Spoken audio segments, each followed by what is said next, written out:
Underground mutton seller. एक गांव में सरला और सावित्री नाम के दो सास बहू रहते थे। वो लोग कई दिनों से बकरियों को काट रहे थे। आसपास के गांव में इनके बकरियों का काफी डिमांड चल रहा था।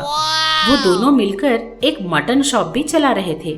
उसी गांव में रहने वाले सूर्या और सोमू एक दिन इस तरह बातें कर रहे थे। अरे यार, मैं उस सास बहू के मटन शॉप से मटन लेकर आया हूँ। 10 रुपए ज्यादा है लेकिन टेस्ट एकदम मस्त है, पता है क्या? सच में मैं भी हमेशा वहीं से मटन खरीद कर लेकर जाता हूँ। वो लोग काफी साफ सुथरा बेचते हैं। ऊपर से सारी बकरियां वो खुद ही पालते हैं। एक तरफ बकरियां पालते हैं और दूसरी तरफ काम वालों की मदद से मटन शॉप भी चला रहे हैं। हाँ यार, वो सास बहू दोनों काफी समझदार हैं। इस तरह दोनों बातें कर रहे थे। ये सास बहू की जोड़ी आसपास के कई गांवों में बहुत नाम कमा चुकी थी। एक दिन सावित्री हॉल में बैठी हुई थी कि सरला आकर बोली, सासू माँ, बकरियों को चारा खिलाने का टाइम हो गया है। मैं उन्हें ले जा रही हूँ। आप आज घर पर ही रुक जाइए, बहुत धूप है बाहर, ठीक है? अरे बेटा, तुम सारी बकरियों को अकेले नहीं संभाल सकती। रुक जा, मैं भी तेरे साथ चलती हूँ। ऐसा बोलते हुए वो घर के बाहर बकरियों के पास पहुंची। दोनों बकरियों को चरवाने के लिए ले जा रहे थे कि हरि नाम का आदमी आकर बोला, माँ जी, हमारा पास के गांव में एक मटन शॉप है। मुझे पता चला कि आपके पास बकरियां हैं। मैं कुछ बकरियां आपसे खरीदना चाहता हूँ। हमारे पास बकरियां तो हैं, लेकिन हमारा खुद का मटन शॉप है। हम उसे काम वालों की मदद से चला रहे हैं। हम बाहर के लोगों को बकरियां नहीं बेचते।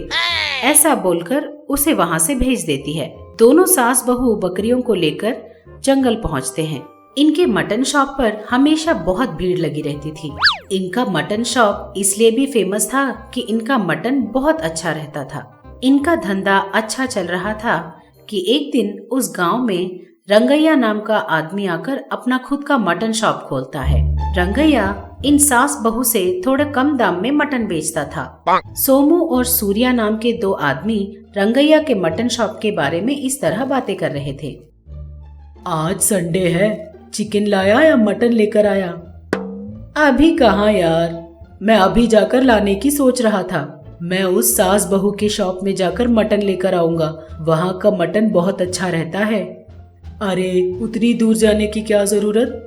उस नए मटन शॉप के पास जा, कम दाम में भी बेच रहा है वो। अरे यार, वो कम दाम में बेच रहा है, इसका मतलब कुछ न कुछ गड़बड़ है। न कोई गड़बड़ है न धोखा है। आज तक इस गांव में उस सास बहू का एक ही मटन शॉप चलता था, इसीलिए वो जितना दाम बोलते थे हम लोग खरीद लेते थे। अब जब इस दूसरे आदमी ने दुकान खोली है ना, तब हमारी समझ में आया है मटन का असली भाव क्या है। वो भी तो वही मटन बेच रहा है ना, जो मटन वो सास बहू बेचते हैं। जहाँ हमें 10 रुपए कम हो जाते हैं वही लेना ही अच्छा है ना। हाँ यार, तू तो सही कह रहा है। चल तो फिर उस नए आदमी के पास जाकर ही खरीदते हैं। ऐसा सोचते हुए वो लोग वहाँ पहुँचते हैं। इस तरह गांव के काफी लोग रंगैया के पास ही जाकर मटन खरीदने लगते हैं, क्योंकि वो सास बहू के मटन से कम दाम में बेच रहा था। दिन ब दिन सास बहू के शॉप पर मटन खरीदने वालों की संख्या कम होती जा रही थी। एक दिन सावित्री बोली, ये सब क्या हो रहा है? आजकल तो लोग खरीदने आ ही नहीं रहे। क्या हो सकता है? सासू माँ, गांव में एक नया मटन शॉप खुल गया है। वो आदमी हमसे भी कम दाम पर मटन बेच रहा है, इसीलिए लोग वही खरीदने चले जा रहे हैं। वो इतने कम दाम में कैसे बेच पा रहा है? पता नहीं सासू माँ। ठीक है, जाकर हमें उसके बारे में पता लगाना होगा। ये भी पता लगाना होगा कि वो इतने कम दाम पर कैसे बेच रहा है। वैसे भी हमारी दुकान नहीं चल रही है, हमारी बकरियों को भी उसी को बेच देते हैं। ऐसा सोचते हुए दोनों रंगैया के पास पहुँचे। इन दोनों को देखकर रंगैया बोला, हाँ बोलिए मैडम, अभी अभी कटा हुआ फ्रेश मटन है। तुम इतने कम दाम पर मटन बेच रहे हो ना, तुम्हें मुनाफा तो होता ही होगा। तुम ये बकरियां लाते कहाँ से हो? उसने पूछा। रंगैया थोड़ा घबराते हुए बोला, अरे वो सब तो व्यापार के रहस्य हैं, मैं किसी से नहीं बताता। आपको मटन कितना चाहिए बस ये बताइए। उसने कहा। ये बात सुनते ही दोनों सास बहू एक दूसरे का चेहरा देखते हैं और मन में सोचते हैं, हमारे पास बहुत सारी बकरियां हैं, आपको वैसे भी बकरियों की जरूरत पड़ेगी ना, तो आप हमसे खरीद लीजिए। मैं वो सब ऑर्डर करके खरीदता हूँ, मैं आपसे नहीं खरीद सकता, उसने कहा। दोनों सास बहू बिना कुछ बात किए वहाँ से घर चले गए। सासू माँ, मुझे ना उस पर बड़ा ही शक हो रहा है, वो कुछ ना कुछ तो गड़बड़ जरूर कर रहा है। हाँ री, हमने उससे जो भी प्रश्न किए उसके लिए वो घबराते हुए हड़बड़ाते हुए हमें जवाब दे रहा था। हाँ सासू माँ, हमें इस बात को पता लगाना ही होगा। ऐसा सोचते हुए वो लोग उस रात सो गए। आधी रात के समय एक आदमी सर से पांव तक खुद को ढककर सावित्री के एक बकरियों के पास पहुंचा।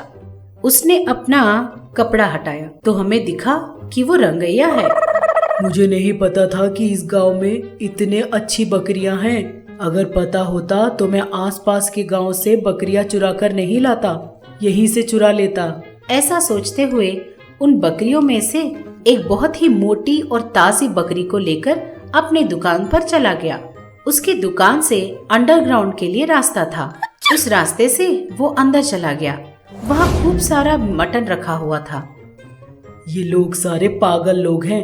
इन्हें ये तो पता है कि मैं कम दाम में बेच रहा हूँ, मगर ये लोग नहीं सोच रहे कि मैं इतने कम दाम में कैसे बेच रहा हूँ। जब मुझे बकरियां खरीदने की जरूरत ही नहीं पड़ रही तो मुझे जितना भी आए सब कुछ मेरा मुनाफा ही तो हुआ ना। इस तरह वो मन में सोचते हुए ऊपर आया। सुबह सावित्री अपनी बकरियों को देखने के लिए वहाँ पहुँची और उसने जब देखा उनमें से एक बकरी गायब है तो वो बहुत घबराने लगी। सरला, बेटी सरला, हमारी एक बकरी नहीं दिखाई दे रही, क्या हुआ? कल हमारे साथ वापस आ गई थी ना? हाँ सासू माँ, मैंने कल ही तो उसे देखा था, अभी कहाँ चली गई? इस तरह वो आसपास ढूंढने लगी। उसे वो कहीं नहीं दिखाई दी। उनको कुछ भी समझ में नहीं आ रहा था। इस तरह 3-4 दिन बाद उनके घर से रोज एक बकरी चोरी हो जाता था। चौथे दिन रात को लगता है कोई चोर रोज आकर हमारे बकरियों में से एक बकरी उठा ले जा रहा है।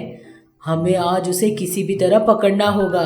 ऐसा सोचकर उस दिन रात को दोनों बिना सोए छुप छुप कर उस चोर की राह देखने लगे।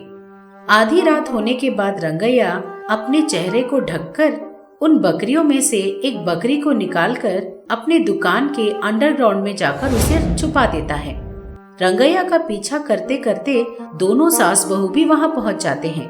देखा तूने, ये आसपास के बकरियों को चुराकर कम दाम में उसे बेच दे रहा है। हाँ सासू माँ, हमें इसी अभी पुलिस में पकड़वाना होगा। अभी नहीं, सारा गांव सो रहा है। कल सुबह आकर पूरे गांव के सामने इसकी पोल खोलनी होगी। साथ में अंडरग्राउंड में रखे अपनी बकरियां और दूसरे लोगों की बकरियों को भी छुड़वा देंगे। ऐसा सोचकर वो वहाँ से चले गए। सुबह सारे गांव वालों को अपने साथ लेकर वो रंगैया के पास पहुँचे। क्यों माँ जी, मैं आपके पास बकरियां नहीं खरीद रहा हूँ, इसीलिए गांव वालों को अपने साथ लाकर मुझे डराना चाहती हो? हम तुम्हें डराने नहीं आए, तुम हमारी बकरियों को चुरा लाए, इसीलिए तुम्हें सजा देने आए हैं, उसने कहा। ये बात सुनते ही रंगैया दंग रह गया। क्या कहा? मैंने बकरियां चुराई हैं? मैं ये सब नहीं जानता। अच्छा ये बात है, चलो देखते हैं। ऐसा बोलकर दोनों सास बहू दुकान में जाकर अंडरग्राउंड में गई और गांव वालों के सामने रंगैया की सारी पोल खोल देते हैं। हमने सोचा था कम दाम में बेच रहे हो, भले आदमी हो, लेकिन तुम ये सब करतूत कर रहे हो। तुझे अभी पुलिस में पकड़वा देते हैं। इस तरह गांव वालों ने एक एक करके रंगैया को खरी खोटी सुनाई और उसे पुलिस में पकड़वा दिया। जहाँ जहाँ से रंगैया बकरियां चुरा कर लेकर आया था, उन सबको बकरियां वापस कर देता है। इस तरह सास बहू बकरियों के चोर को पकड़वाकर गांव में फिर से अपना अच्छा नाम कर लेते हैं। लालची बहू, रंग बिरंगे मुर्गियां। एक गांव में सुजाता और सूरम्मा नाम के सास बहू रहते थे। उन दोनों के बीच हमेशा जंग छिड़ी रहती थी। एक दिन वाल्मीकि नाम का आदमी एक ठेले पर सब्जियां बेचते बेचते इनकी गली में पहुंचा। सब्जियां ले लो, सब्जियां, ताजा ताजा सब्जियां, आलू, टमाटर, भिंडी ले लो। इस तरह चिल्लाते हुए वो उनकी गली में घूमने लगा। सास बहू दोनों अपने दरवाजे के पास आकर बोली, अरे ओ भैया, जरा इधर आना तो। हाँ, आ रहा हूँ बहन। ऐसा बोलते हुए वो पास आया। बोलिए बहन, क्या चाहिए आपको? करेला कितने का दिया? कितने चाहिए बहन जी? 1 पाव 10 रुपए। क्या? 1 पाव 10 रुपए? इस तरह सुजाता मोल भाव करते हुए एक सब्जी को हाथ में लेकर देखते हुए बोली, ये अच्छी नहीं है, ये भी अच्छी नहीं है। ऐसा बोलते हुए वो एक एक सब्जी नीचे डालती जा रही थी और वाल्मीकि को बातों में उलझाए रखी थी। अच्छा भैया, ये टमाटर कैसे दिए? पैसे के दिए बहन। हाँ हाँ, पैसे के ही। कितने के? वो भी 1 पाव 10 रुपए का बहन। 1 किलो 10 रुपए के दोगे क्या? क्या कहा? 1 किलो 10 रुपए का? कभी ये चेहरा लेकर तूने सब्जियां खरीदी भी हैं या नहीं? हाँ हाँ, क्या कहा? सब्जी देनी है तो दे, वरना मत दे। तेरी हिम्मत कैसे हुई मेरी सास से ऐसी बातें करने की? हाँ, बकवासी सब्जियां लेकर आया है ऊपर से, और टमाटर भी सारे सड़ गए हैं, और भिंडी को देखा है, पूरे खराब हैं। इस तरह बोलते हुए एक एक सब्जी को वो नीचे फेंकने लगी। एक बार फिर इस गली में दिखाई दिए ना, तो तेरे सारे सब्जियों के साथ साथ तुझे भी फेंक दूंगी, समझ गया? इस तरह उसने डराया। वाल्मीकि बोला, हाँ, जिस गली में आप जैसे लोग होंगे वहाँ मैं फिर से बेचने आऊंगा क्या? हाँ, अगले जन्म तक कभी वापस नहीं आऊंगा मैं। ऐसा बोलते हुए वो वहाँ से चला गया। वो उस गली से मुड़ने तक दोनों वहीं खड़े खड़े देखने लगी। उसके जाते ही, हाँ, चला गया, सारे उठा ले। हाँ सासू माँ। ऐसा बोलते हुए जिन सब्जियों को उन्होंने नीचे फेंक दिया था, उन सब को उठाकर वो घर ले आई। सूरम्मा का पति राघवैया वहीं खड़े खड़े ये सब कुछ देख रहा था। छी छी छी छी, तुम लोग कभी नहीं सुधरोगे। इतनी जायदाद है तेरे पास, फिर भी इतनी कंजूसी क्यों कर रही है? मैंने सोचा था बहू घर आएगी वो कम से कम ठीक होगी, मगर तूने उसे भी अपने जैसा ही बदल डाला। इस तरह डांट रहा था कि तभी सुजाता का पति वासु वहाँ आया। अरे पिताजी, उसे मम्मी ने नहीं बिगाड़ा है। सुजाता ने तो पहले ही कंजूसी में पीएचडी कर रखी है। हमारे घर में एक से बढ़कर एक कंजूस लोग हैं। क्या कर सकते हैं पिताजी, ये अपनी फूटी हुई किस्मत है। अरे अरे, ऐसा क्यों बोल रहे हो? तुम लोगों के लिए हम कितना पैसा बचा रहे हैं। लेकिन तुझे ये सब करने की जरूरत क्या है? हमारे दादा परदादाओं ने कितनी सारी जायदाद हमारे नाम छोड़ गए हैं, पता है तुझे? अगले 4 पीढ़ी भी अगर बैठे बैठे खाए ना, तो तब भी ये जायदाद कम नहीं होने वाली। और तुम लोग 10 रुपए की सब्जी के लिए मोल भाव कर रहे हो। लेकिन देखिए, जायदाद है तो क्या हुआ, लगे हाथों तो खर्च नहीं कर सकते हैं ना। आप नहीं जानते ये सब। चल बहू, लगता है पड़ोसियों ने चिकन की करी बनाई है, उसकी खुशबू सूंघते सूंघते खाना खा लेते हैं। ऐसा सोचते हुए दोनों वहाँ से चले गए। उनके जाते ही वासु बोला, पिताजी, ये सब क्या हो रहा है? पता नहीं बेटा, अगर ऐसा ही चलता रहा तो मुझे डर है कि हम लोग भी उनके जैसे ना बन जाएं। कुछ ना कुछ करके इन दोनों को बदलना होगा पिताजी। हाँ, हमें सोचना होगा कि क्या करना चाहिए। इस तरह दोनों सोचने लगे। अगले दिन चारों डाइनिंग टेबल के ऊपर बैठे हुए थे। सुजाता, आज ब्रेकफास्ट में क्या बनाया है? आज आपका मनपसंद इडली, वड़ा, डोसा, पूरी। इस तरह बोले जा रही थी तो वासु बोला, क्या ये सब बनाया है तूने? जल्दी जल्दी ले आ रही हूँ जी। पिताजी, मेरी बीवी बदल गई है।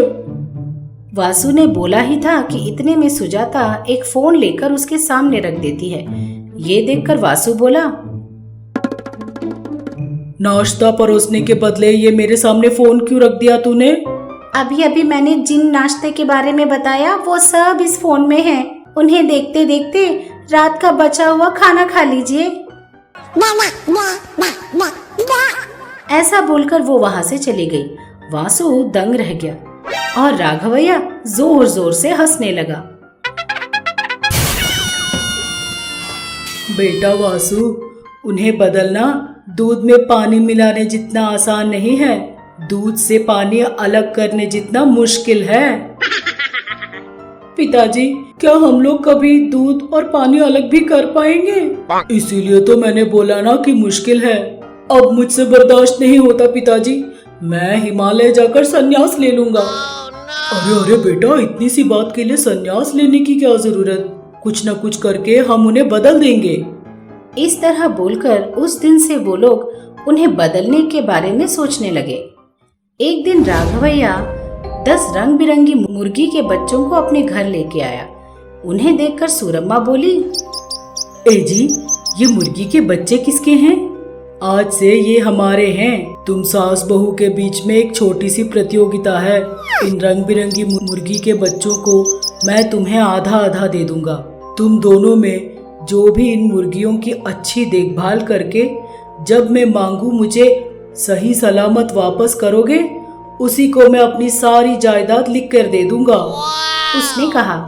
ये बात सुनकर दोनों सास बहू के चेहरे में हंसी छलक उठी। लेकिन एक बात मैं तुम्हें पहले से कहे देता हूँ, जिस रंग की मुर्गी को आज मैं तुम्हें दूंगा, उसी रंग की मुर्गी मुझे वापस करनी होगी, तभी तुम इस प्रतियोगिता में जीत सकते हो। और इस तरह जीतने वाले को ही मेरी सारी जायदाद मिलेगी। उसने कहा। ये बात सुनकर सूरम्मा बोली, अरे अब देखते जाइए, इन मुर्गियों को पाल पोस कर आपने मुझे जैसे दिया था वैसे ही आपको वापस करके आपकी सारी जायदाद अपने नाम करवा लूंगी। जी नहीं, इस प्रतियोगिता में जीत मेरी ही होगी, ये जायदाद मेरी ही होगी। इस तरह दोनों एक दूसरे को चैलेंज करते हुए चले जाते हैं और उन मुर्गियों को आधा आधा बांटकर अपने अपने कमरे में ले जाते हैं। तब सुजाता बोली, इन मुर्गियों की खूब देखभाल करके इन्हें बड़ा करके वापस करना होगा। इस तरह वो सोच रही थी। सूरम्मा ने भी अपने मन में यही सोचा, लेकिन जब उन्होंने सुबह उठकर देखा तो उन मुर्गी के बच्चों के रंग उड़ गए। ये देखकर दोनों दंग रह गए। अरे ये क्या, इन मुर्गियों का सारा रंग गायब कैसे हो गया? इस तरह दोनों सोचने लगे। इधर सुजाता भी, ससुर जी ने कहा था कि जब उन्हें वापस करना होगा तो उन मुर्गियों को उसी रंग में वापस करना होगा। अब मैं क्या करूं? हाँ, मैं ही इन पर रंग लगा देती हूँ। ऐसा सोचते हुए उसने अपनी मुर्गियों पर रंग लगा दिए। सूरम्मा ने भी वही किया जो सुजाता ने किया।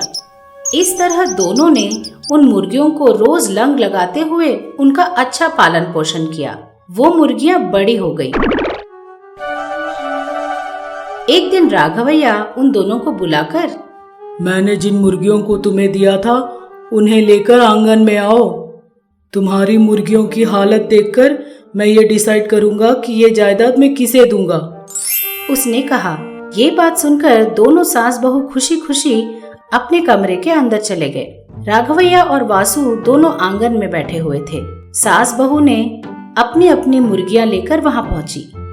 देखिए तो, आपने जिस रंग में मुझे मुर्गियां दी थी उसी रंग में है। मैंने जिन मुर्गियों को पाला वो भी आपके दिए हुए रंग में ही है ससुर जी, सुजाता ने कहा। जैसे ही राघवैया उन मुर्गियों के पास आकर उन्हें देखने लगा तो अचानक बारिश होनी शुरू हो गई।